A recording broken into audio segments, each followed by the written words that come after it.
Yang keenam, kesempurnaan niat. Itu 3 perkara. Yang pertama, hendaklah mengetahui semayang apakah yang didirikannya. Kalau kita tak tahu semayang garik kaisa, tak sah. Yang kedua, hendaklah mengetahui bahawa ia berdiri antara hadapan Tuhannya dan ia melihat hambanya itu. Oleh itu, hendaklah berdiri dengan penuh semangat dan tenang. Maknanya bila kita berdiri di atas jadah, sama ada semayang berjemaah, duduk belakang sekali sah, atau semayang seorang diri, hendaklah kita sedar kita berhadapan dengan Tuhan, Raja yang paling besar sekali, yang dia melihat kita zahir dan batin, nampak pada dalam perut kita, nampak pada dalam hati kita. Mula daripada takbir sampai kepada salam, kita dalam keadaan sedar Tuhan melihat kita. Kalau gitulah juru. Sebab manusia ni kalau orang duk perhati dia, dia juru. Kalau lepas mata orang, jadi tak juru arah. Nah, tapi masalahnya kita tidak melihat Allah. Jadi orang beriman ni, Allah ada sentiasa di dalam hatinya. Nampak? Jadi bila Allah sentiasa berada di dalam hati, kita pergi kat tak ada orang pun kita rasa dilihat. Manusia dia dah masuk dalam hati kita, dia duduk di luar kepala. Kita pergi kat ada orang, nampak? Jadi nak buat benda jahat, tapi kat tak ada orang jadi kerana manusia dah ada di dalam hati. Sebab tu Allah ni bertempat tinggal, dia masuk dalam hati orang-orang yang beriman. Bukan masuk macam masuk toko. Yang ini dalam hati tu sedar Allah sentiasa ada dekat dengan kita. Dekat lagu mana? Lebih dekat daripada tekak kita dengan kita ni.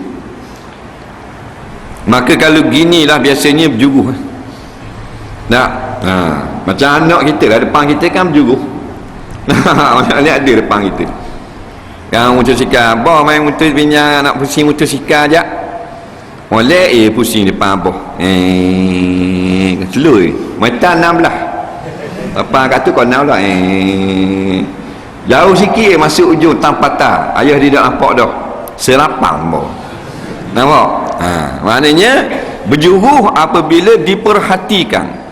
Kita ni tak rasa diperhatikan. Sebab apa? Sebab Allah tak ada dalam hati. Nak ada gua ni ada barang kotor. Tak? Dia kena bersih. Bila bersih, Allah ada dalam hati, terasa sentiasa dilihat. Jadi salah kita. Nampak? Nak rasa macam mana Allah sentiasa ada bersama kita, rasa-rasa ni daripada hati. Dan hati kita geracor, gerbakar tiku hati. Nampak? Barang kotor takkan duduk barang molek. Barang kotor, pak kotor juga duduk dalam tu. Bila hati bersih, maka senanglah kita ingat Allah sentiasa melihat kita. Dan nak buat gua ni dah kotor kat ni. Nak buat gua ni tengok lokang. Kalau kotor kat ni. Kalau lokang kita kotor busuk kong kali. Nak buat gua ni. Spray minyak angin. Jadi.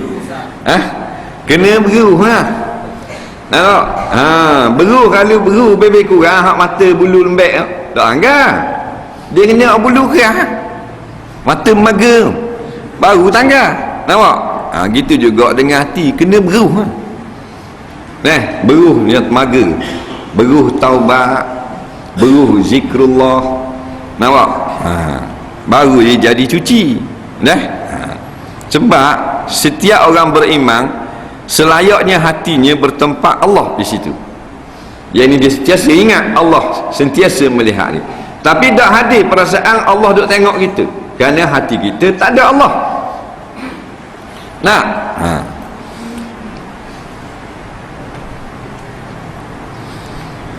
Kemudian hendaklah diketahui bahawa Allah mengetahui apa yang ada dalam hati seseorang, maka dengan sebab itu segala perkara yang berkaitan dengan keduniaan yang membimbangkan hendaklah diselesaikan terlebih dahulu.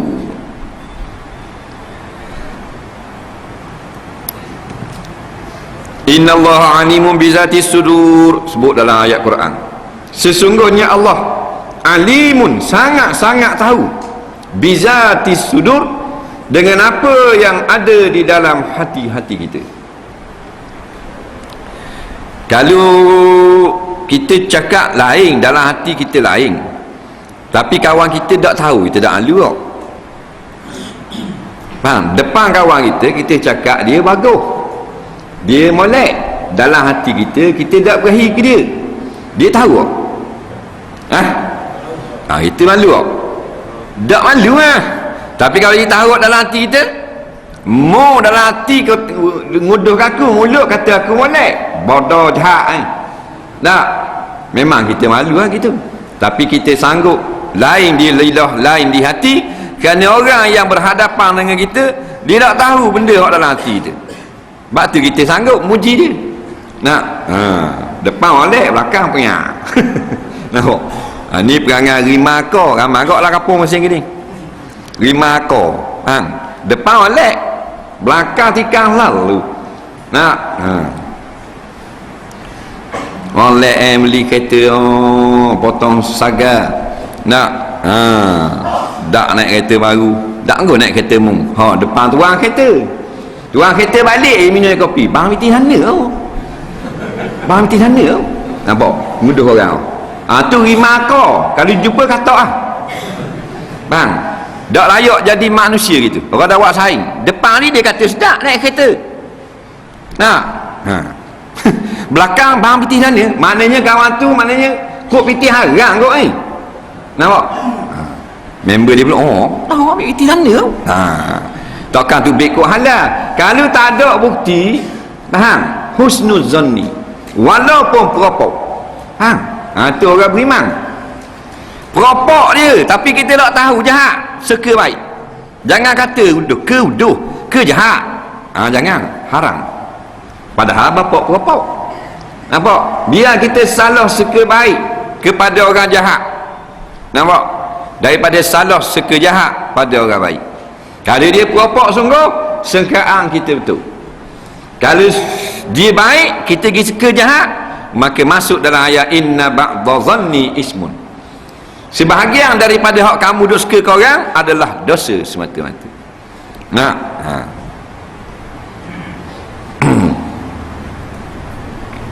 Molek beli bank besar boleh naik ramah lah. Anak-anak hamba ramah boleh naik ramah. Nampak?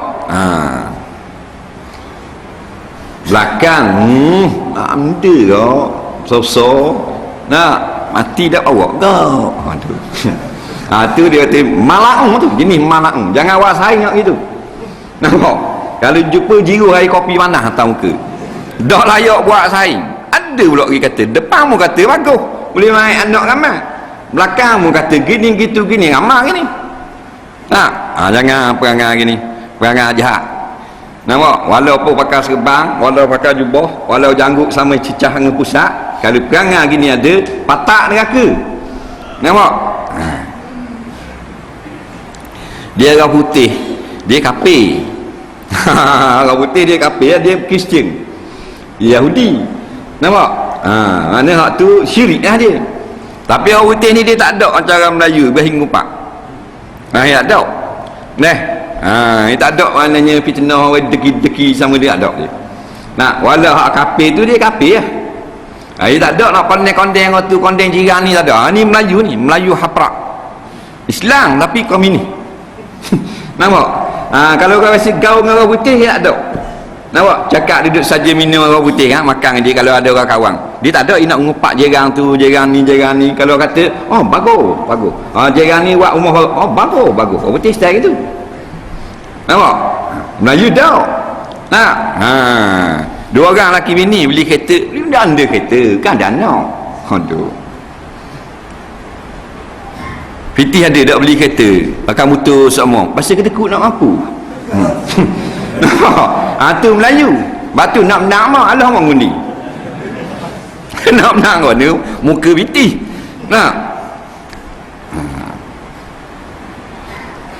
Ada orang tercicir beg duit di atas kolah. Cek tu kita. Jadi mari ambil lah. Kek lagi mari ambil. Beg bitih. Biti tak tahu ada ke tak. Cek siapa tinggal beg biti kat kolah mari ambil. Maka dengan sebab itu segala perkara yang berkaitan dengan dunia seharusnya diselesaikan dulu. Batu aqimis salata, dirikanlah semayang, li zikri, tujuan supaya ingat kepada aku. Hamba-hamba Allah yang muqarrabu, yang dekat dengan dia, masa dia cari dunia tu hati ingat kepada Allah. Nampak? Tu orang muqarrabun ni panggil. Nampak? Mana orang yang dekat dengan Allah. Dah? Masa dia cari dunia, tengah muka tu, hati ingat Allah. Tangan gaus ming, hati ingat kepada Allah. Ikat mata, hati ingat pada Allah. Kita ingat Allah, iaitu semayang, tak ingat sekarang. Maknanya jengnya kita. Jeng kering. Nah, dalam semayang tak ingat kau. Dah luar semayang, balik awal tu. Tengah rokok boleh tak wang isang ni. Nah. Buang dulu segala reba-reba. Kerana waktu kita tak ambuh. Hak kita nak iaitu hadir hati, khusyuk, pahala masa mengerjakan semayang. Hak kacau hak bak dunia, anak bini, rumah tangga, hak kerja, tohuk buang. Macam orang muka lah, dia muka kaya. Dia panggil pukat tasi, ada orang panggil pukat kaya. Tak kaya mana nak tukang muka, pukat kaya. Faham tak? Jadi bila dia tarik, nak boleh ikan lekat di pukat, kembung ada, slow ada, lekat di pukat. Nah,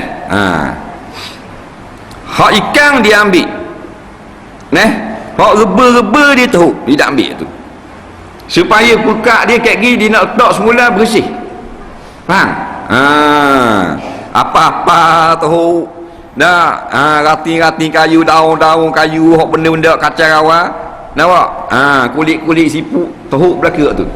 Kenapa? Kat gini nak letak semula pukat, ikan tengok bertabeng sekali siapa, ikan tahu dah, pukat ni siapa hanya. Siapa ni lah gangguan-gangguan yang ada dalam semayang. Sebelum kita masuk tu dia kita buang sudah. Nah, bila kita takbir kosong. Sebab luar pada semayang kita sibuk hal dunia dah kan. Kaki gitu, kaki gini, kaki gitu, kaki gini, hal gitu, hal ini tu lepas semayang. Dah takkan dalam semayang sibuk kok. Dalam semayang sibuk juga, mana kita rugi besar. Nah, kemudian ketujuhnya kesempurnaan takbir itu 3 perkara. Ditakbirkan dengan takbir yang pasti sah.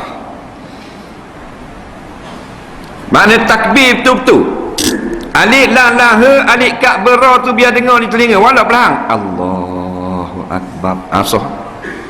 Jangan dak keluar suara. Seperti wak gerak mulut. Tu ramah tu.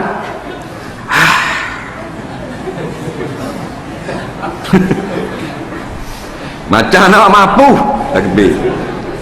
Nabi takbir, mana-mana hadis pun keluar Allahu akbar. Sahabat dengar. Sahabat takbir pula, tabi'in tengok, dengar Allahu akbar. Dah kita mari dua ni Melayu ni. Apa benda Apa benda apa? Pasal jahil. Dah ambil daripada ulama. Sallu kama ra'aitumuni usolli. Nabi kata, ambillah semayang daripada aku. Kita tak dengan Nabi. Sahabat ada dia tengok. Sahabat tak tulis. Tabi'in ulama dia tulis hak sahabat cerita. Bak takbir, Nabi takbir bunyi Allahu akbar. Lapan harah alif lam lam ha, alif kak bera. Tak salawat lepas mesti bunyi kalau gitu. Bukan takbir tu. Hak tu rasa itik sekati.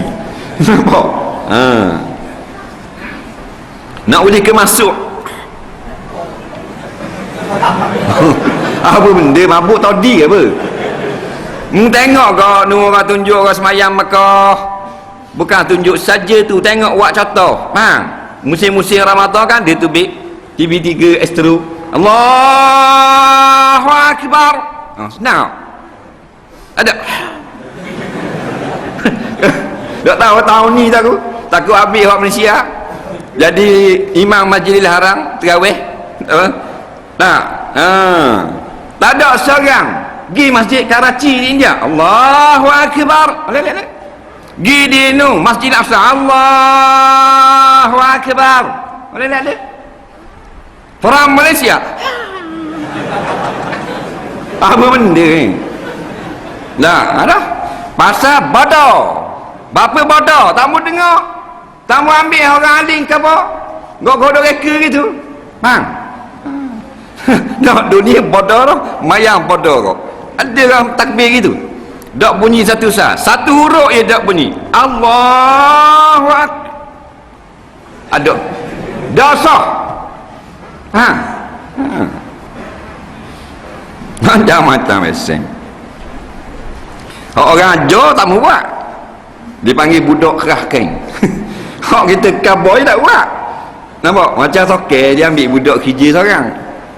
Nah, kerja dengan dia pun ajar soker. Bila toker ajar dia tak buat. Hak toker ajar dia buat pasien dia juga. Pamah hati toker. Memang mengang. Datang ni kita boleh sakit budak ni kata, kalau aku kabur dah buat sekarang. Kita kat babi apa, mari dua mana mazhab mana buat punya tak ada. Nah, tak ada mazhab. Ayah ping ni molek takbir. Apa berat pada ayah ping, biasa molek. Diangkatkan tangan berbetulan dengan dua telinga. Karena Nabi SAW iza qama ila salah, kata Ibnu Umar, Nabi bila dia bangun nak sembahyang, qala, Nabi kata Allahu Akbar, wa rafa'a yadaihi hazwa mankibaihi, atau kama qala, Nabi mengangkat tangannya sampai kepada dua bahu. Nampak? Itu lah Rasulullah. Allahu Akbar. Allah buat tangan kita ni, bila kita akak gini memang hidup kat bahu. Akak kali hidup kat bahu kau, tak ada air gitu. Jadi gitu ada. Dia memang akak hidup situ. Ukur ambil tali ci timbang dengan air. Bila kita akak memang bahagian bawah ni sama air dengan cuping telinga bawah, hak bahagian atas. Nampak? Tak percaya akak? Percaya? Dah sama tak? Bila yang pelik-pelik tu apa?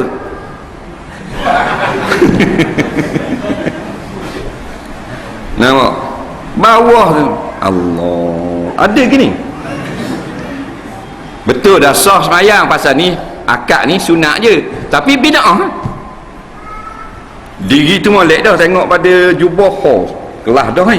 Bau minyak tos sedap macam ke janda orang jual sup. Faham tak? Bau sedap ni. Tapi takbir dah ni. Mana ada ke ni? Hadis mana? Ni Allahu Akbar, akad lah 450 juta kali hidup situ. Faham? Cuma dia ulam tok guru dia kata cara jari bawah ni biar kena hak ni. Jari atas ni biar kena hak ujung telinga ni. Dalam hadis tak kata kena, dalam hadis kata jari-jari Nabi setentang dengan telinga dan tapak tangan Nabi setang hazwa mankibai, setang dengan bahu. Ni tapak tangan sama tinggi dengan bahu. Dia automatik itu. Nampak? Bapa dia tok guru kabau pegang telinga tu, budak-budak kek ngaji. Ni nak ajar. Nah, dah kita besar takkan pegang tu telinga. Nah, mana akad memang duduk kat telinga tu. Naik daripada rakaat itu kok. Naik dah rakaat. Nah, sami Allahu liman hamid. Sama. Ya kan bawah tu. Dengar.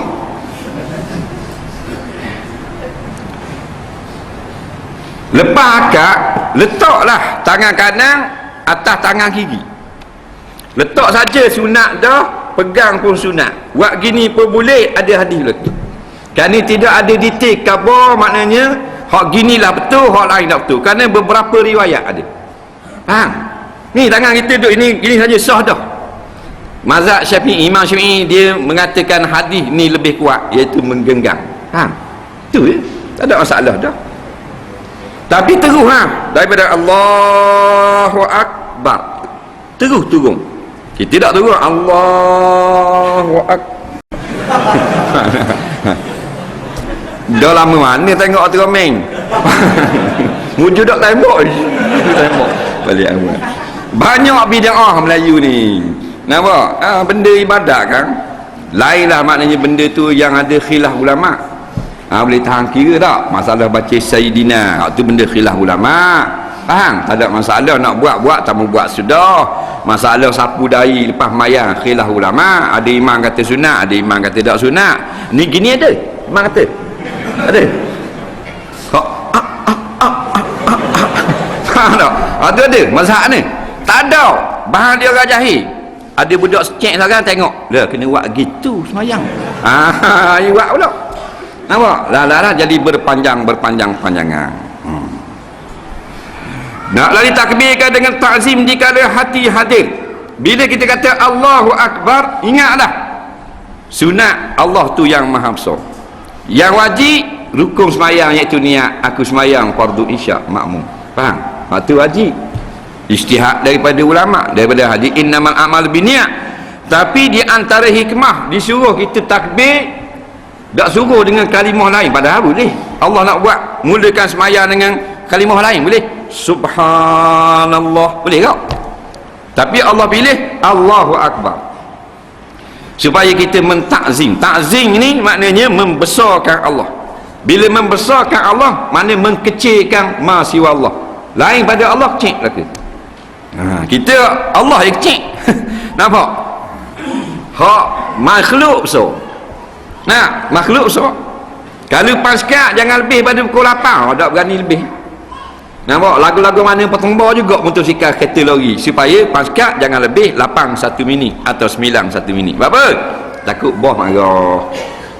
Pernah dengar seorang pejabat jawatan am dibuang kerja kerana pasca pada pukul 8 1 minit? Ada tak? Ada. Tak ada. Lewat sikit pun tak apa. Tapi kita semayang asar kapal 4:30 nang suku dok mayang hari. Berapa jam lewat berjanjang dengan Allah. Sebab apa? Pasal makhluk lebih besar daripada Allah. Itulah. Ya, kelapan kesempurnaan qiyam itu 3 perkara. Mata hendaklah ditempatkan di tempat sujud. Mata sunat tengok tempat sujud. Nabi kata orang yang melihat ke langit matanya dicocoh oleh setan. Mata cocoh setan tengok langit, bukanlah langit mana pihak atas. Dia kan main tengok atas kipas, tengok lampu baru. Tengok jam ada. Sunat tengok tempat sujud. Melainkan pada ketika tahiyat sunat tengok jari. Faham? Sunat tengok tempat sujud ni pada sisi jumhur ulama. Nampak? Kalau dalam masalah semayang hak nampak Kaabah. Semayang nampak Kaabah. Kita semayang sini Kaabah. Kalau kan semayang dalam Masjidil Haram ni nampak Kaabah. Kalau tekad atas bumbung tu semayang depan pagar nampak Kaabah bawah. Tapi belakang tak nampak. Kalau semayang boleh tengok Kaabah dengan mata, sunat tengok Kaabah kata setengah ulama daripada sunat tengok tempat sujud. Satu pendapat mengatakan walaupun Kaabah nampak, sunat kok tengok tempat sujud. Jadi dua pendapat ni kita boleh amal belaka. Macam kita ni dah nampak Kaabah, tengok tempat sujud.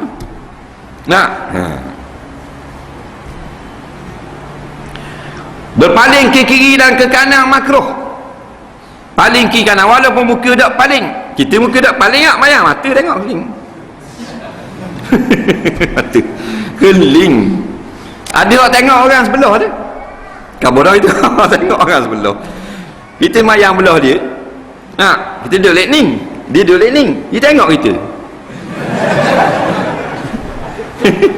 Kita tengok dia. Habis kita dah buat gitu. Bodoh tu. Ada pula tengok gitu. Orang tua kali budak-budak dah. Budak 7-8 tahun tua tau. Nah ni bang bodoh tu. Ada lagi tengok gitu. Paling kiri kanan makruh. Nampak? Tengok atas, mata disambar setan. Tengok tempat sujud. Tengok tempat sujud jadi lala. Pasal banyak gambar, kata gambar burung, kata gambar Kaabah, kata gambar sejik. Lala jadi baru kejang mata. Nampak? Kerana asal sunat celek. Bila celek itu melalaikan kita, sunat kejang. Kata ulama. Pasal tujuan yang paling besar khusyuk, lebih besar daripada tengok bawah. Tengok tapi tak khusyuk, baik kejang khusyuk. Hati hendaklah tertumpu kepada Allah dan jangan paling kanan dan kiri, melainkan kerana hajat. Apa dia hajat? Nasi ada dalam mulut, maka ulama kata sunat ludah. Kita pun dah nasi dalam mulut, takut telan mata mayang, ludah sebelah kiri, tuh ludah. Tapi kalau semayang jemaah dalam masjid, dalam surau, maka jangan ludah sebelah kiri, bahan di sebelah kita, JKK marah dia. Ludah dalam kocek. Dalam kitab mereka kata ludah pada bajunya, baju kita ni ludah di baju, tuh, faham tak? Gitu. Kita ni ada kocek, lepas tu dia buat kocek elok kiri, tuh, karang ambil mula karang tu beg luar karang, faham tak? Kalau mula apa kan, jangan ludah dalam masjid, tak boleh. Dalam masjid Nabi kata berdosa ludah dalam masjid.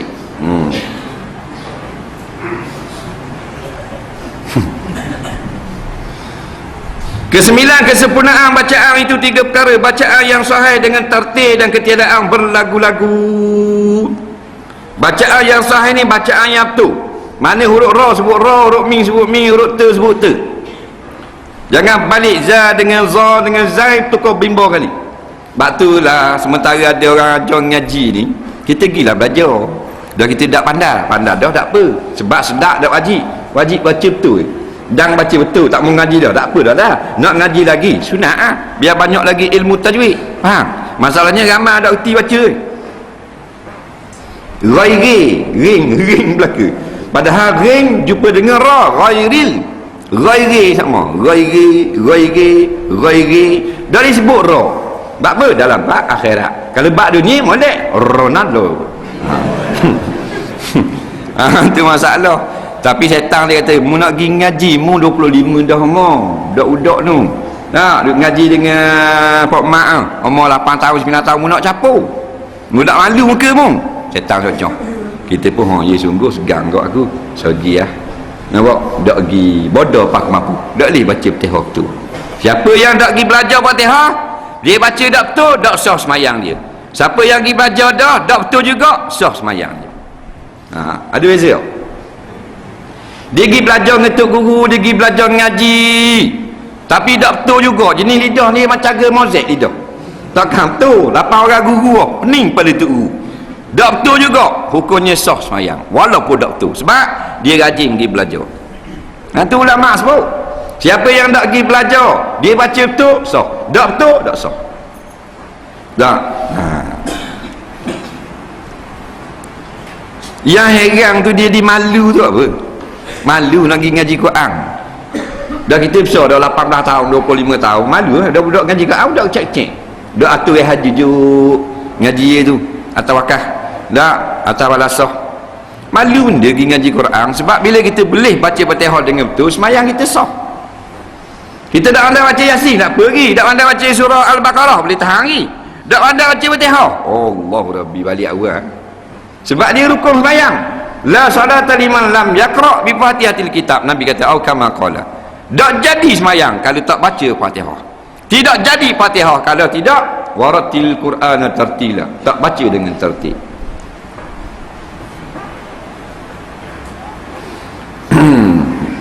Manusia ni dia gitulah.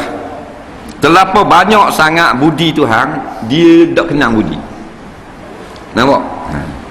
Sebab tu budak-budak dia tak ikut kata pak dia, dia ikut kata kawan dia. Padahal dia kawan dia baru kenal 2 bulan. Pak dia dari kek susah cari makan ke darah, nak suruh dia kenyang, nak suruh dia sihat. Cari makan hak kelauk. You ada terjun lagi. Sebab apa? Nak cari duit, balik tanggung anak sekolah. Tanggung anak ni nak tubik pula seorang lagi ni. Nak 8 bulan lah ni. You ada sirik ni, serta. Dah dia jurus bilang, terjun dong gitu. Apa? Boleh 80 ayat, tak beli buku sekolah anak. Betul tak? Banyak budaya. Dah kalau you sirik serta, takkan ikan macam tu. Dah kalau sirik serta, ikan ada 2 rupa. Ada lagi kalau sirik serta ikan yang ni, ikan gila apa. Faham tak? Terjun dong. You lalu kat tu tengok ikan. Ada kembung baru naik. Dari akak pelapung, akak apa, akak api. Muka cari piti. melah ni kot luar bangunan tekak 17 kot luar gantung dengan tali melah. Nampak? Cari 50 riyal. Bangla 45 dia 50. Faham tak? Apa? Pasal ada piti ada senang anak sakit nak pergi klinik apa semua. Bila besar anak, dia dengar kata ayah dia. Pasal apa? Pasal ayah dia terlampau banyak budi. Dia dengar kata apa? Kata kawan dia, kalau dia baru kenal 2 minggu. Kerana sikit budi, dia akan kenang. Kalau banyak budi, tak kenang. Begitulah dengan Allah, terlampau banyak budi dengan kita. Kita tak ada, dia adakan kita. Boleh lihat alam ini daripada tak ada dalam perut mak. Allah keluarkan kita daripada perut, nak beranak. Allah besarkan kita, beri rezeki, jadi besar, boleh pergi sekolah, sehat mata melihat, tangan boleh menjamah, kaki melangkah, telinga mendengar, mulut boleh buat ngunyak, perut hadang makanan, boleh kecing, boleh berak, boleh kerja, boleh gitu, boleh gini, boleh nikah. Tak mari setarang orang ngajar. Tak mari. Orang ngajar tajwid ke, nak betul-betihah ke, ngajar akidah ke, ngajar fiqh, ada layang tak layang. Duduk rumah gitu tengok TV. Nak dia panggil umat tak kenal budi. Anak beranak tak reti bahasa tu. Nak dak betihah dak ada. Tak reti tu, tak reti bahasa tu. Belajar ilmu dunia, wah habis. Pasti. Nampak? Tadika 2 tahun, rendah 6 tahun, menengah 5 tahun, diploma 2 tahun, degree 3 tahun. Masuk pasti, naik kau terbang lagi bating. Sewa bah orang Cenering. Lagi atas, nak dara, masuk university. Tok kata, itu nak pergi. Tok lagi atas juga, cucu masuk university. Siapa di ni tata tu, nak pergi ngaji university, orang Cenering tata.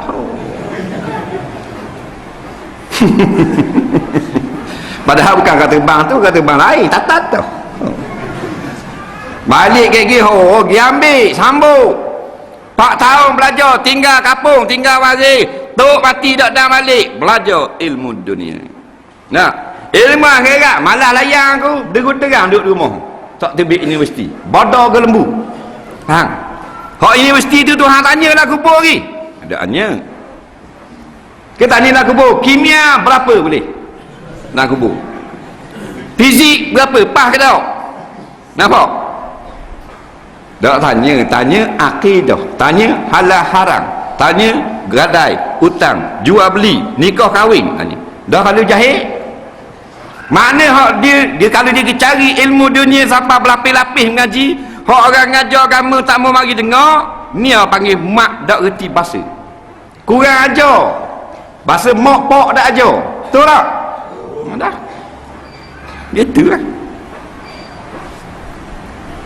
Bukan orang marah ngaji universiti. Orang marah pasal mudak layang ni ilmu akhirat. Ini bekalan kan? Kata Sayyidina Abu Bakar As-Siddiq, man dakhalal qabra bila zadin faka'annama dakhalal bahra bila sapinatin, atau kama qala. Siapa yang masuk ke dalam kubur kat gini tanpa membawa bekal, maka sama seperti terjun ke dalam laut dengan tidak ada pelapung. Oh, nyanyi orang anda berenang terjun laut. Nak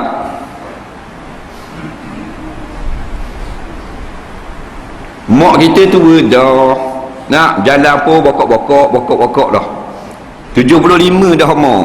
Nak kita kata mak kita jalan laut kali kita beli speedboat baru.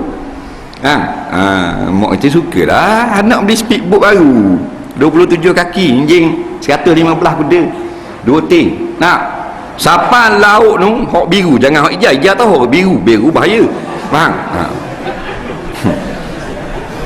Siapa dinung kita pun tolak mak kita biar jatuh dalam laut, lepas tu tinggal mak siang dia. Mak kita kalau ada gas di tangki ada gas, ada scuba apa tak ada, dengan air batik kita bung tolak tak nolong dia duduk dalam air laut 80 depa 5 kaki 80 400 kaki. Nak Allah tolong apa kira. Maka begitulah orang yang masuk dalam kubur tak ada bekal akhirat. Sama kan? Menolong pagi, siang dan malam, bertepi. Al-mayyitu fil qabri kal ghariqil mughawis. Tu kan? Mayat di dalam kubur seperti orang yang sedang lemah memanggil, meminta pertolongan. Nah, dia nyanyi ya. Belajar apa-apa diploma, buat degree. Bila ijazah, combo. Biskut combo. Lepas topi, faham? Topi sikut jagung, oh. Combo kan makan topi sikut jagung. Lepas biar lepas. Mula pak. Dia kaki lepak. Nampak tak? Berebut topi. Apa? Boleh ijazah. Tak salah di sisi syarak. Tapi mu tinggal ilmu agama. Akidah tak ngaji. Orang ngajar tafsir. Tak dengar hadis pun bodoh. Tak tahu benda. Halal haram mu sama bodoh dengan karung. Dah benda nak jadi. Lepas tu cari makan ketara. Nak kau minta kerja. Dah boleh dah degree. Kau minta kerja dah boleh kerja tak boleh 3-4 bulan kerja confirm ambil kereta pula viva tak apa kerja 2 tahun wajar. Itu lepas tu nikah selalu. Dah boleh anak kau sibuk kau naik pakat naikkan ni jadi ketua kani atau jadi gawai gitu gini mampu keras dalam keadaan jahil tukir naknya ke dia. Jadi tengok orang waktu go tuki. Dia tengok orang waktu go tuki. Kau sana biar bertanya tengok tuki. Cik tengok dia. Bodoh tu. Patut bagi jahil tuki. Nampak? Jadi tengok orang nyadak. Tuki tu kan dia waktu go kan betul tambung-tambung. Ibu biar tu bodoh tu tuki. Dah. Dah. Walaupun mu ngaji universiti tinggi sampai degree sampai master sampai ke PhD tapi mu jahil dalam agama, mu adalah orang yang bodoh, jahil tuki. Jadi atau banyak orang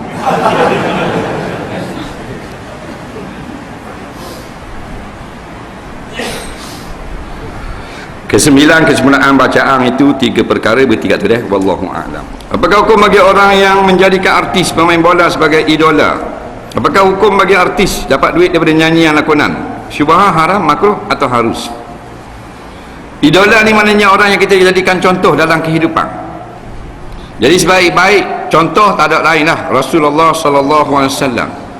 Jadi kita tak ada pilihan. Semua umat melakotkan alakum fi Rasulillah uswatun hasanah. Uswatun hasanah ni idola, maknanya ikutan sebagai contoh.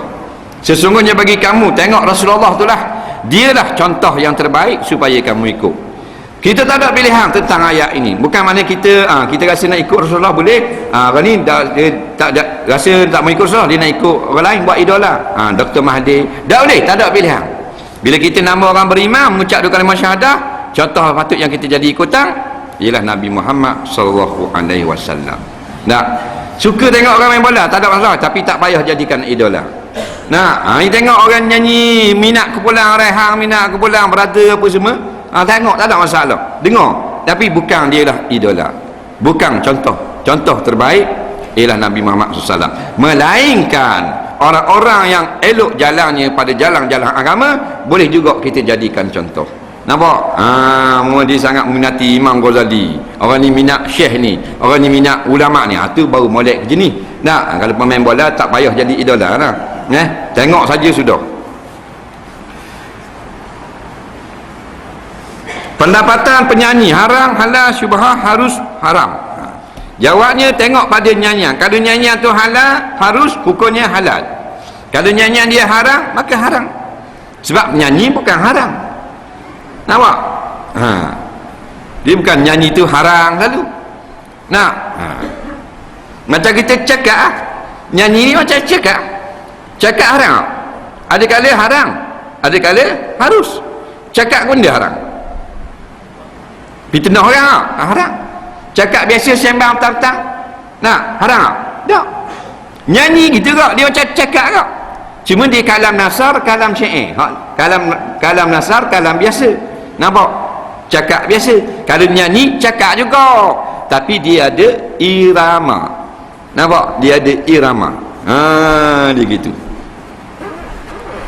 Maka kalau nyanyian itu haram, contoh nyanyian yang haram, penyanyi wanita bernyanyi didengar oleh laki-laki bukan mahram, hukumnya haram. Maka pendapatannya haram. Contoh nyanyi tapi tak haram, macam nyanyi lagu nasyid. Nampak? Penyanyi tu lelaki, yang dengar laki-laki, perempuan dengar pun ulama kata tak haram juga, kerana suara laki-laki tidak membawa fitnah. Faham? Maka hukumnya haram, pendapatannya halal. Dah? Dah lagu-lagu dak nasyid, tengok dulu. Kalau lagu-lagu cinta, hukumnya makruh ya. Tak haram lagi. Nampak? Lagu cinta kan? Dia tak ada faedah dia, mendengar saja, aku cinta kamu, kamu cinta aku. Kita berdua saling bercinta, cinta mencari kita berdua. Duk main hak tu je mampu kerah kepala kubur. Faham tak? Tu tidak bawa kerosakan, tapi hanyut saja. Hukumnya makruh. Faham? Kalau lirik dia ada perkara-perkara yang haram, memuja syaitan, haram. Macam lagu-lagu trash, hardcore, nak? Kalau lagu-lagu tu memuja, menyebut tentang keelokan, keindahan badan, tubuh badan seorang wanita, haram. Nampak? Bila haram, haramlah pendapatan. Boleh tak pakai kerongsang berbentuk binatang? Kerongsang ni, hak ni, ngacing ni, yang puang ni. Kata setengah ulama haram buat dengan bentuk binatang. Bentuk gama, bentuk cicak, macam-macam bentuk. Setengah ulama kata makruh. Faham? Jadi kita nak raikan al-khuruju minal khilafi mustahabun. Kita nak raikan khilaf, tak usah buatlah kerongsang-kerongsang bentuk dengan binatang. Pakai bentuk-bentuk lain, banyak lagi bentuk lain yang boleh. Bentuk setewong, tak ada masalah. Tak. Bentuk mesej kisah seming. Seperti biasa tiap-tiap tahun dividen SB diumumkan. Saran saya, apa pandangan kita melabur dengan SB? Apa hukumnya? Loan SB yang banyak ditawarkan sekarang. Jadi ASB ni masih lagi dipertikaikan lah. Jadi masuk dalam perkara syubhah. Kalau kita nak ambil hukum warak kok, kita tinggal lah. Walaupun kalau dari segi pekahnya ada dah ulama yang membenarkan, kerana beberapa daripada tindakan-tindakan terbaru menarik daripada pelaburan di syarikat-syarikat yang bercakap dengan syarak. Nampak? Jadi dari segi pekahnya okey dah. Tapi dari segi waraknya, kerana ada lagi dipertikaikan, nampak? Sebaik-baiknya tak sah dah. Tapi kalau dari segi pekahnya, dari segi syariatnya, ada dah ulama yang mengatakan boleh sekarang. Faham? Sebenarnya nak tahulah perkahwinan Nabi, mengenai berapa orang Nabi, isterinya yang sebenar, adakah baginda kahwin ramai-ramai sekaligus ataupun kahwin seorang-seorang saja dalam satu masa, lepas tu bercerai mati.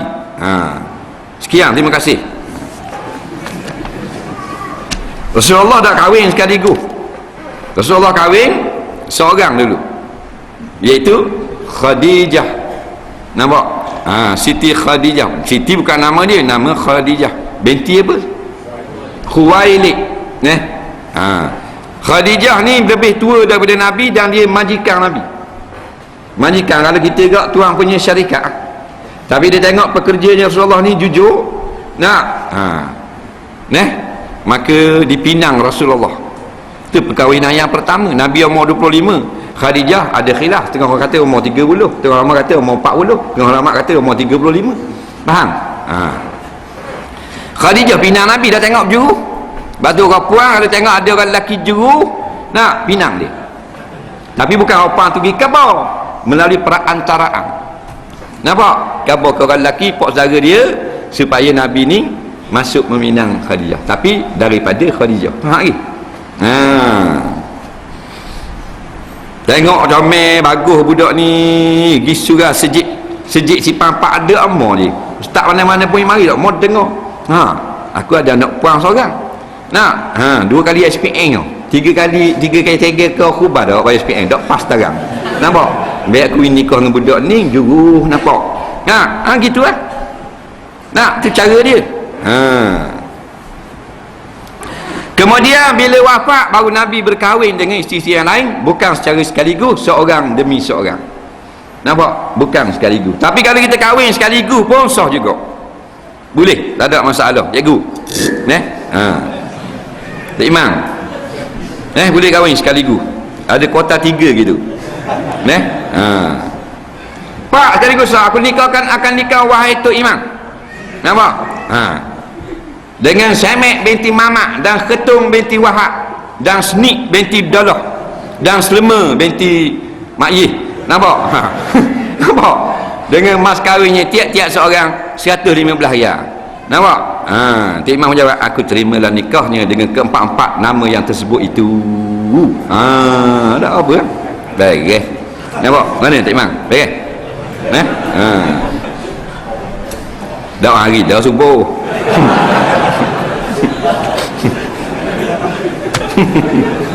Subuh di rumah kan ni. Pukul 7. Sah kahwin dengan Muhammad. Sah kahwin dengan Muhammad. Jadi Rasulullah tak kahwin sekaligus. Seorang. Yang tak pernah bermadu seorang je, Siti Khadijah binti Khuwailid. Siapa dia wafat baru Nabi kahwin, dan Nabi kahwin berpoligami. Nampak?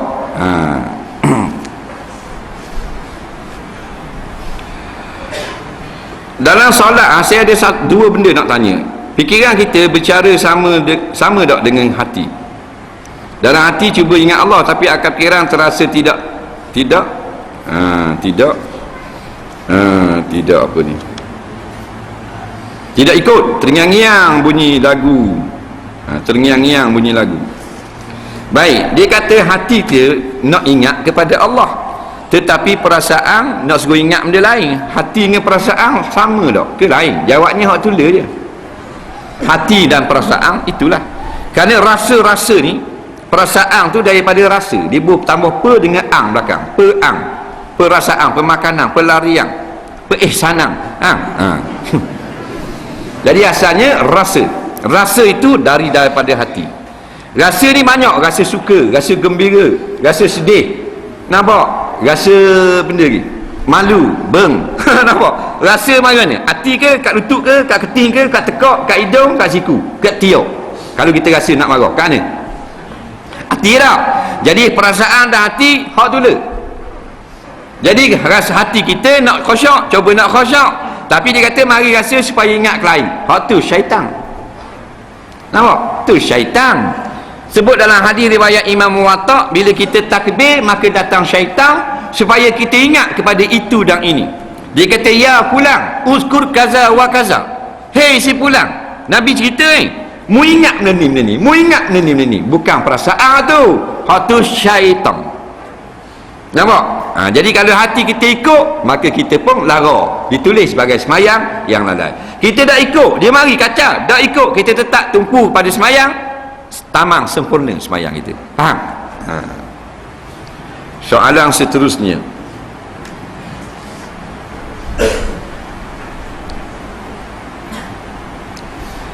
nak didik hati kita supaya jadi taat lagu mana? Zikir dah payah nak masuk dalam hati, ada cara lain tak? Jadi kita buat apa-apa pun bukan dengan masa yang sekejap. Batu dia apa-apa dia ada latihan. Nak lari tu 100 meter tu, nak dapat rekod 9 saat. 100 meter 330 kaki. Faham? 330 kaki cikgu. Boleh lari 9 saat. Agak-agak 3 minggu ke berapa berlatih? Agak-agak lah rekod dunia. Bertahun-tahun. Dari sekolah rendah lari dah, sekolah menengah lari pula, sekolah tinggi lari pula, sampai ke universiti, lepas tu masuk sukan Olimpik. Mana lama masa. Faham lagi? Nak dapat cemerlang, gemilang dan terbilang. Faham lagi? Begitu juga dengan hati kita. Hati kita lara lama. Jadi kita nak dapat keting selalu dalam masa yang sekejap. Tu pemberian apa? Jadi kena latih lama. Kita 2 tahun dah kita duduk berzikir lagu juga, kita berhenti berzikir, rugi kan? Belajar sekolah rendah 6 tahun, menengah 5 tahun, berapa dah? 11 dah situ. Dah adakah kita berzikir 11 tahun dah? Tak lagi pun. Maka istiqamah dah. Walaupun kita zikir dah, masih lagi hati kita lala, teruskan.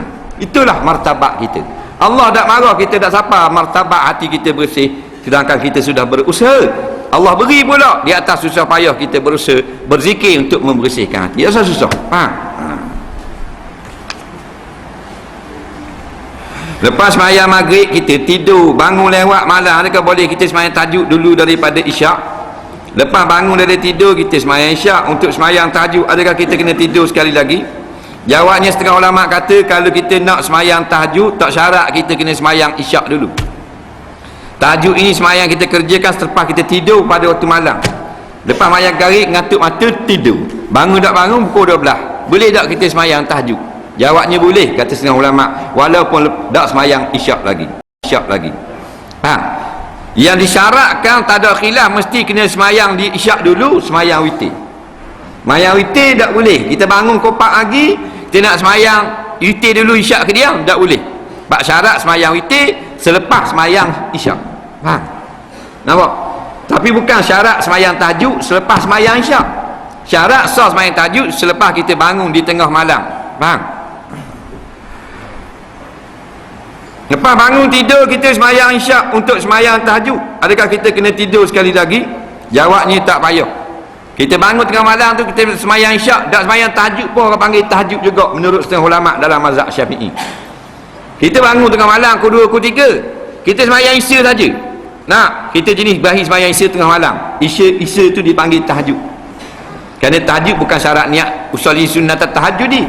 Tahajud sebarang semayang yang kita kerjakan lepas bangun pada tidur pada waktu malam.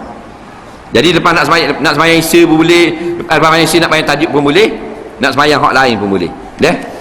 Dia semayang sunat hajat tengah malam, tahajud kau dipanggil.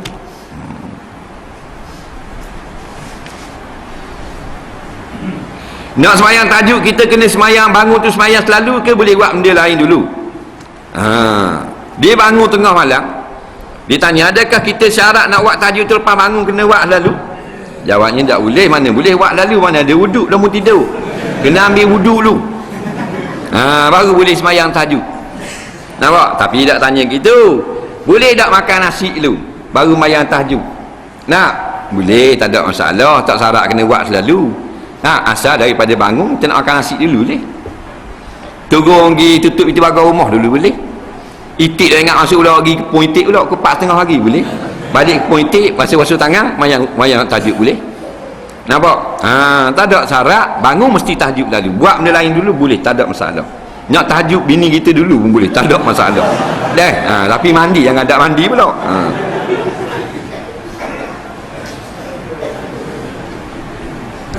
Quran kita tak boleh pegang dengan air, tak ada air semayang. Bagaimana pula dengan CD, telefon bimbit dan lain-lain lagi. Dia kata CD nak bulat tu lah, dalam tu CD Quran. Nampak? Syekh Basit nyanyi benda ngaji, Syekh Mahmud ngaji tak? Dia boleh pegang tak? Handset kita ni ada ayat Quran dalam 30 juzuk umpamanya tak? Ataupun ada macam-macam kita install dalam jenis Quran, laptop dan sebagainya. Jawabnya boleh. Dia tidak dihukumkan sama dengan Quran. Tak sama dengan Quran. Tetapi dia ada tetapi pula. Ulama sebut apabila kita bukalah tubik ayat Quran sini, faham? Tubik ayat Quran. Innamal mu'minu umpamanya, masa kita buka maka tangan tak ada uduk dari situ ke ayat Quran. Ini pandangan ulama. Pak kita pun tutup gelap, maka hukumnya bukan Quran. Sebab apa ulama qiyas dengan Quran yang lama ada huruf, pegang Quran lagi walaupun buruk. Tapi bila direndam dalam air hilang segala tulisan, maka hilang hukum Quran. Pegang tak apa dah. Nampak? Lelah. Tak ada orang ubuh tu. Seorang bekas isteri yang tak kurang. Seorang bekas isteri dari anak 5 daripada hasil pernikahannya. Bekas isterinya tiada apa-apa pekerjaan pada masa sedudukan itu. Seorang bekas isteri yang sudah diceraikan oleh suami, ada 5 anak hasil pernikahan. Bekas isterinya tiada apa-apa pekerjaan pada masa kedudukan itu. Jadi si bekas isteri menuntut setengah dari harta suami. Maka hukumnya berapakah dapat bahagiannya? Sila tolong jelaskan. Terima kasih.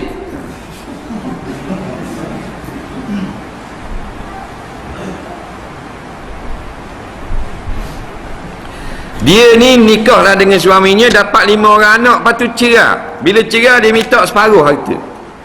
Ni yang panggil harta sepencarian. Berhak tak dia?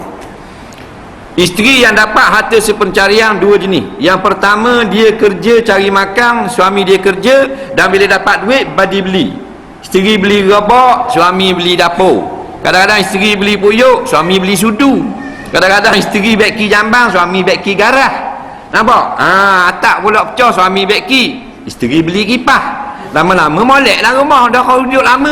Bang, kalau gitu bila cerai kena kira sutir-sutir kipas hak mana hak siapa waktu bil balik, faham tak? Hak tu milik dia belaka. Kemudian ulama kata kalau payah nak kira gitu, tasamuh bagi dua je, nampak? Daripada nilai tu kalau kerja. Kalau tak kerja duduk saja tak dapat sekepeng pun, melainkan isteri itu berkhidmat untuk suami, siap makan minum, siap pakai baju, tolong basuh baju, tolong gosok baju, suami senang pergi cari makan, balik siap makanan. Kalau gitu separuh juga. Yang tak dapat ni, suami beli makanan pakai order je, ya tom yang 2 telur suku, jadi tak masuk kerja pun tak. Suami buat balik makanan, suami bagi makan luar, tu tak ada sekepeng kalau mati suami. Dia hanya dapat bahagian dia saja, faraid atas kepala mayat, faham?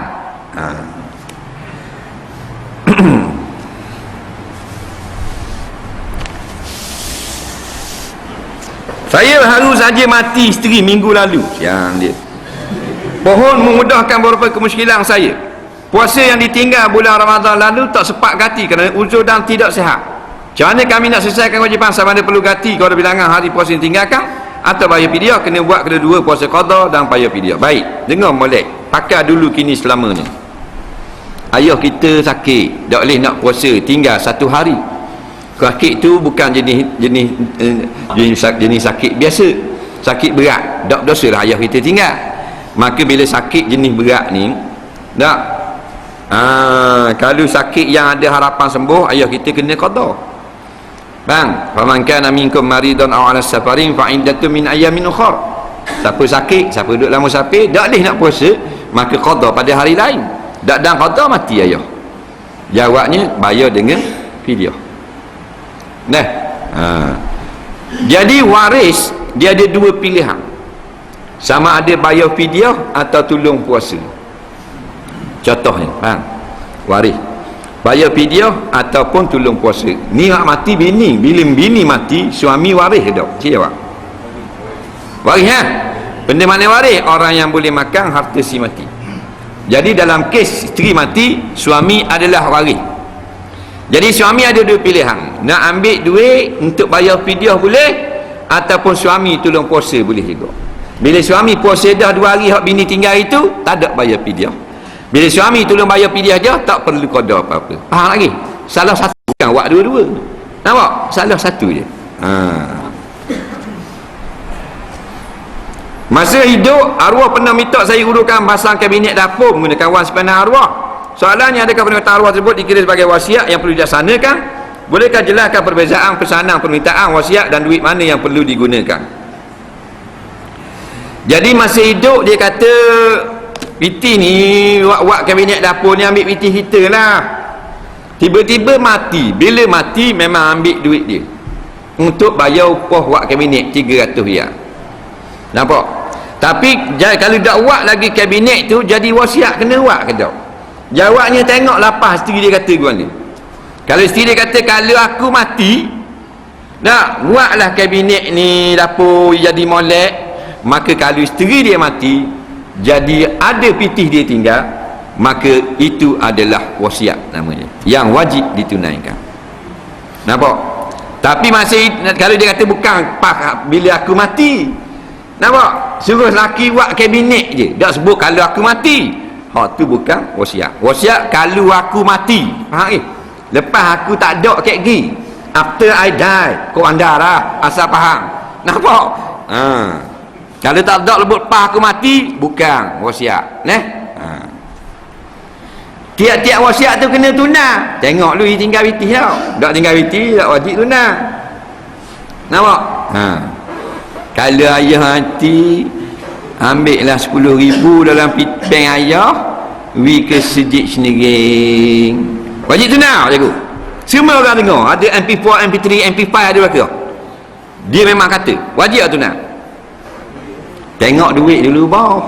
Betul dah dia kata. Tengok duit ada 80 sen. Wajib tunai tak? Dah wajib lah. Wajib tunai ni bila tengok duit mencukupi. Faham ke?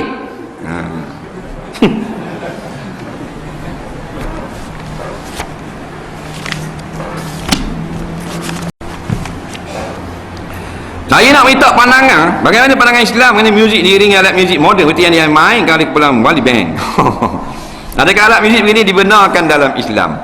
Malah nak cerita dah, muzik ni dia benda yang tidak diijmakkan oleh ulama. Nampak? Sebab tu setengah-setengah tok guru dia tahu benda ni khilafiyah, tapi dia fatwa, dia ngajar tu, dia berpandukan waqi', mana keadaan semasa. Faham tak lagi? Sebenarnya khilaf yang begitu panjang tentang muzik dan alat muzik. Nampak lagi? Kalau kata main piano ada sebut dalam hadis, tak ada sebut. Nampak? Jadi setengah ulama kata haram muzik tanpa qaid, haram belaka. Ada ulama yang mengatakan haram jika ada di sana benda yang lain seperti perempuan bernyanyi atau dihidangkan arak atau melalaikan daripada keparduan yang diwajibkan, ada mukhalatah laki-laki puang, umpamanya macam konsert. Nampak? Kalau gitu baru haram. Jadi dua pendapat yang paling masyhur, satu mengatakan haram, satu mengatakan tidak haram, melainkan kalau buat benda lain yang haram, baru muzik tu haram. Jadi sebab tu dah ada jugalah, maknanya kita tengok lagu-lagu nasyid menggunakan alat-alat muzik moden. Kita nak kata haram semata-mata, ada juga ulama-ulama besar di kalangan mujtahid mengatakan tidak haram. Yang haram jadi lara dak semayang, perempuan bernyanyi, ada hidang arak atau perjudian dan seumpama. Jadi benda ni khilaf. Nampak? Cuma tok guru ngajar berpandukan waqi'. Keadaan sekarang banyaknya lara dengan sebab muzik, maka kerah hukumnya dengan haram. Nampak? Maknanya kalau bank tu orang yang main bank, kumpulan bank, dak lala daripada agama, nampak? Mana atas kau ni dak haram. Dr. Imam main bass tu bila kita ambil, nampak? Nyanyi tu siok, derang je keki. Tak ada apa-apa lalu. Mana semayang ada, ngaji ada, dengar ada, lepas tu main muzik. Ada ulama kata boleh. Ni bila main muzik banyakkan lala sebab tu ambil kau hak haram. Nampak lagi? Yang sebenarnya bukan diri muzik tu haram, tapi pelaksanaan bila bermain muzik, hak persen banyaknya dak semayang ke semayang. Dia sedap muzik ni, jadi anyuk. Nampak? Sebab tu ramai orang suka, dan Allah pun tahu kita suka. Sebab tu Allah sediakan muzik dalam syurga. Nampak? Dan penyanyi-penyanyi. Cuma kalau ginilah nak main muzik juga, ingat semayang biar cukup, mengaji biar cukup, dan muzik itu tidak dijadikan mata pencarian. Nampak? Mana segala hiburan sahaja. Hak main kopang, duping, hak tu memang ada hadis mengatakan haru. Katok gendang dalam perkahwinan, walaupun dalam masjid ada kau. Nampak? Tapi alat-alat moden, kebanyakan ulama kata haram, tapi ada juga ulama, bahkan ulama tasawuf mengatakan haru. Ada juga. Di benda ni khilafiyah. Jadi tengok-tengok kita nak fatwa, tengok keadaan. Lagu tu betul dah lagu tentang akhirat, tapi tengok kadang-kadang video klip dia ada puang dak tutup, pakai dak tudung rambut dan sebagainya. Begitu juga dengan kumpulan-kumpulan nasyid yang ada dalam tanah air kita, setengah tu maintain lah atas istiqamah, kuat hukum. Walaupun ada muzik, alat muzik baru boleh tahan lagi, tapi setengah-setengah video klip ada pula gambar perempuan yang menutup aurat tidak sempurna dalam video-video klip nasyid kita. Faham?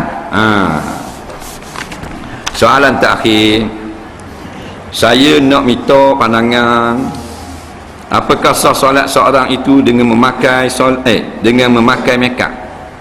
Ketika mengambil wuduk, dia telah tanggalkan makeup tersebut. Selepas itu memakai kembali sebelum solat. Dia puang lah makeup ni, orang lelaki tak makeup. Jadi dia makeup muka dia ni tebal. Bila dia nak ambil wuduk, dia pun basuh makeup, ambil wuduk. Bila basuh dah makeup, ambil wuduk, waliknya sah lah cikgu. Nampak? Lepas pada ambil wuduk, makeup semula, lepas tu baru semayang, sah tak? Cikgu boleh jawab sah lah. Benda mana manik, mana halangan yang kata tak sah? Kita nak kata tak sah, mesti ada tu istidlal kita, dalil ikut mana tak sah. Muka dia bersih dah, bila bersih belakang dah baru dia ambil wuduk, rata dah air. Bila rata dah air, dia pun pakai makeup, tak ada masalah. Mereka makeup dia jenis janji, dia tepek bedok tek lembu, baru dah sah. Tak? Jadi itu tak ada masalah. Yang masalahnya dia pakai makeup dan dia ambil wuduk atas makeup. Kebanyakannya tak sah wuduk. Sebab makeup ni dia minyak. Gicu dengan makeup, nampak? Dia minyak. Kalau alat pembersih lain tu macam toner apa semua tu bukan makeup. Tu untuk bersihkan muka. Makeup ni dia bedak, dia menutupi akan kulit kita. Foundation apa semua ni, maskara atas bulu kening ni padak kena. Tak, dia makan atas bulu kening ni, bila kita ambil wuduk tak kena atas bulu kening. Air tu mari ikut luar. Nah. Ni shadow atas air shadow pula ni. Nah, sebab tu pengantin bila mak andang mari ikut sebelah, nak nikah kedua kat gigi, dak mayang lahu, dak mayang asar. Sebab apa dah ni andang dah ni? Muka macam ke Ezoh ada Z dah bergelik-gelik kali. Takkan nak mayang lahu, syaitan kata bukan sok mabah, raja sehari. Anak dara pun beres dak mayang. Dak semayang terus. Nampak? Kerana apa? Sayang ke mereka. Dia nak nikah nak sanding duduk atas pelami lagi. Nak ke ada gak ngating masuk mayang tu. Jangan mayang tu. Nampak? Ada situ. Lenggok. Nampak? Macam beruk. Nak. Dak mayang. Mak dak mayang kau jaga baku. Mayang. Bola baku. Dak mayang. Mau ni kalau lari orang bahang baku-baku. Nampak? Ada mayang. Ayah dak mayang kau. Kau tiga kat kopak lele dak mayang gitu. Dah salah kat laga. Nak lari tu takut kereta besar dua tengah makan, Audi stay, BM stay. 50 orang. Faham tak? Duduk gitu. Dak mayang. Nampak? Ni berkendi-kendi ni. Dak mayang bukan sama, sekali-sekali je. Dia lagi nak nikah anak pula 5 tahun pula, setan kata. Ayah kata bagi tak apa bagi. Kalau mau kagak kodoh. Kodoh. Lepas tu asal pula kan. Lepas tu mari kat masjid dengan Audi ni, lu ya salam. Nampak? Jadi makeup jaga baik. Ni lipstick ni kelapa sawit. Bang, daripada lemak kelapa sawit. Ni minyak sayuran. Minyak tepek atas muka, ambil wuduk tak sah. Bersihkan dulu baru ambil wuduk. Baru jadi sah semayang. Mu nak comel jangan sampai wuduk kita tak comel. Kerana Nabi kata iza tawaddaa fa ahsana wudu'ahu. Bila kamu ambil wuduk, maka hendaklah dia mengelokkan wuduknya. Kalau siapa dak rata air ke bibir, dak rata air ke mata, ke kelopak mata, dak molek wuduk kita, bukan saja dak sah, tidak gugur dosa daripada yang ada pada tubuh badan kita, tak dapat kelebihan wuduk, diampunkan dosa-dosa yang begitu banyak. Wallahu a'lam. Ni pengumuman sumbangan sepenuhnya himpunan Kebangkitan Rakyat PAS Kati UMNO pada 14-15 Januari 2011 di dataran Tok Guru Geliga Kemamang. Tong sumbangan disediakan di pintu masjid. Akikah sepenuhnya himpunan PAS Kati UMNO RM200 sebahagian. Sila hubungi PAS cawangan masing-masing atau PAS kawasan Kuala Terengganu. Jadi tanya dengan pihak AJK macam mana nak buat akikah. Kemudian tong-tong sumbangan untuk perhimpunan ada di luar masjid. Bismillahirrahmanirrahim. Allah manfa'na bima 'allamtana wa 'allimna bima yanfa'una. Rabbana zidna 'ilma. Rabbana atina fid dunya hasanah fil akhirati hasanah wa qina azabannar. Wa sallallahu sayyidina Muhammad wa ala alihi wa sahbihi wasallam. Walhamdulillahirabbil alamin. Assalamualaikum warahmatullahi